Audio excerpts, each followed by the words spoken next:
Olá amigos, olá irmãos, vamos analisar algumas passagens que mostram os crentes do primeiro século vivendo de forma extraordinária, além do normal, acima da média, diferenciados. Atos capítulo 14, versículo 11. Quando as multidões viram o que Paulo fizera, gritaram em língua licaônica, dizendo: os deuses em forma de homens baixaram até nós. Atos capítulo 10, versículo 25. Aconteceu que, indo Pedro a entrar, lhe saiu Cornélio ao encontro e, prostrando-se aos pés, o adorou. Mas Pedro o levantou, dizendo: ergue-te, que eu também sou homem. Atos capítulo 17, versículo 6. Estes que têm transtornado o mundo chegaram também aqui. Irmão, você foi chamado para viver de forma extraordinária no sobrenatural, acima da média do mundo. Os cristãos do primeiro século, onde chegavam, eram confundidos até com o próprio Deus. Veja Cornélio, irmão, um centurião romano, uma autoridade, se prostrando aos pés de Pedro. Paulo, na ilha de Malta, após ser picado por uma víbora e não ter morrido, foi confundido com Deus pelos habitantes da ilha e tratavam-o com várias honrarias. Irmão, eram diferentes. Em Atos capítulo 5, diz que o povo tributava grande admiração e respeito por todos os crentes daquela época.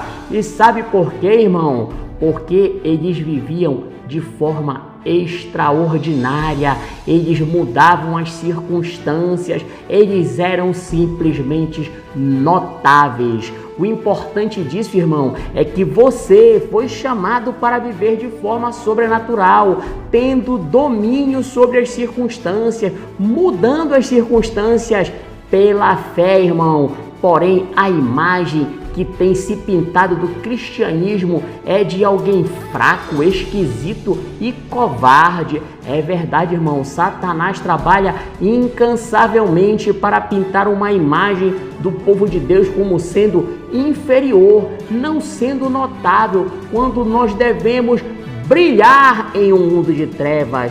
Pensamos que a grande estratégia do diabo é fazer que alguém vá para as danças, para a bebida, enfim, não é isso não. A grande estratégia dele é impedir você de saber para que Deus te criou para ser em Cristo Jesus. Quando você descobre quem você é em Cristo, irmão, Satanás está em grandes problemas. A estratégia primária, a estratégia número 1 do diabo é de pintar uma imagem de que o povo de Deus não é extraordinário, quando Deus nos criou para sermos extraordinários nele, em Cristo Jesus. 1 Coríntios capítulo 2, versículo 14. Olha o que diz, irmão: o homem natural não aceita as coisas do Espírito de Deus, porque eles são loucura e não pode entendê-las, porque elas se discernem espiritualmente. Agora entenda, irmão, o crente não é esse homem natural. O crente deve impactar o mundo de todas as maneiras, em toda a sua área de influência. Deve haver demonstração, sabe de quê, irmão? Sabe de quê? De poder e de santidade, logicamente. João fala que recebemos de sua plenitude graça sobre graça, ou seja, poder sobre poder, vitória seguida de vitória, orações atendidas que vêm pela fé, pela perseverança, pela paciência e pela humildade. A propósito, a humildade bíblica é dotada de poder. Deus concede graça aos humildes, está escrito, mas a humildade bíblica, irmão, está muito longe daquele indivíduo fraco e covarde, muitas vezes acanhado. Não. A humildade bíblica consiste na dependência total de Deus, não de seus próprios méritos ou capacidades. A humildade bíblica se sujeita a Deus incondicionalmente. Um exemplo clássico de humildade: Josué e Calebe, aos olhos do povo de Israel, foram presunçosos, tidos como irresponsáveis.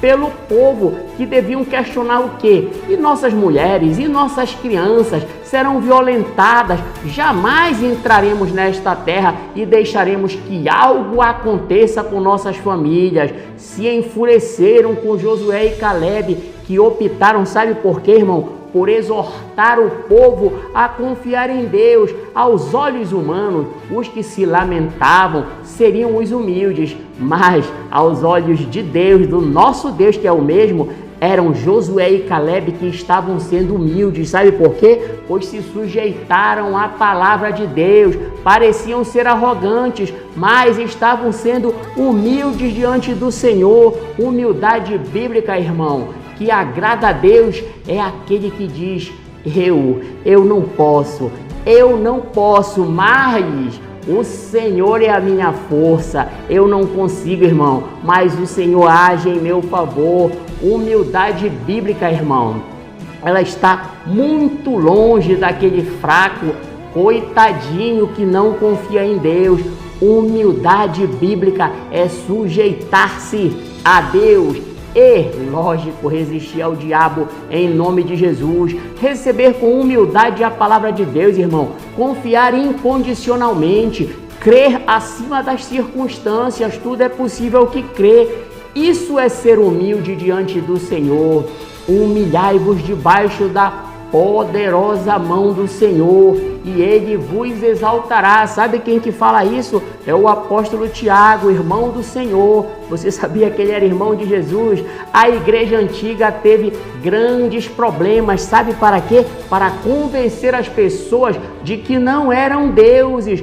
Cornélio, vou repetir, era um centurião, mas Pedro disse: levanta-te, pois sou homem igual a ti. Paulo e Silas tiveram que rasgar suas vestes para convencer as pessoas que eles não eram deuses. É verdade, irmão, eles chegavam e mudavam tudo. Na ilha de Malta acharam que Paulo era Deus, quando não morreu após da picada da víbora. Portanto, vários deviam ter morrido, mas ele não morreu. Viver o extraordinário, irmão, acima das circunstâncias, agrada a Deus. É para isso que tu foste criado. Viver de forma extraordinária é, sabe o que, irmão? É viver pela fé, crer no impossível, exercer autoridade sobre o inimigo, decretar o fim dessa situação em nome de Jesus, determinar que a partir de hoje essa situação não vai continuar, não mais, irmão, em nome de Jesus. Glorificado seja o Senhor que confirma a palavra do seu servo, diz o profeta Isaías. Faça decretos, irmão, use a espada, mas a espada do Espírito, que é a palavra de Deus. Desligue e ligue, desligue na terra aquilo que não existe no céu. Irmão, decrete o fim desta contenda. Sabe por quê, querido? Porque o Senhor é a nossa paz. Determine o fim desta doença, determine, porque o Senhor é a nossa cura.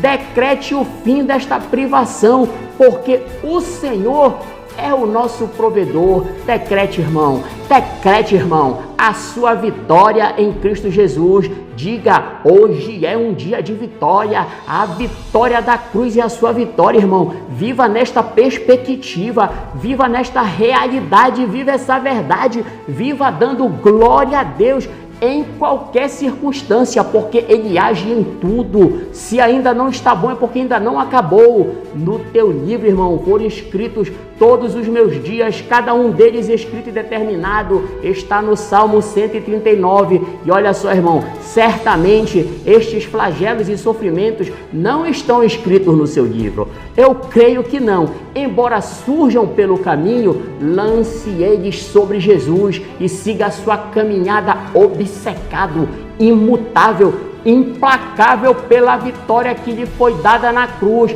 E se você crer, é a vitória para essa situação pela qual você está passando agora.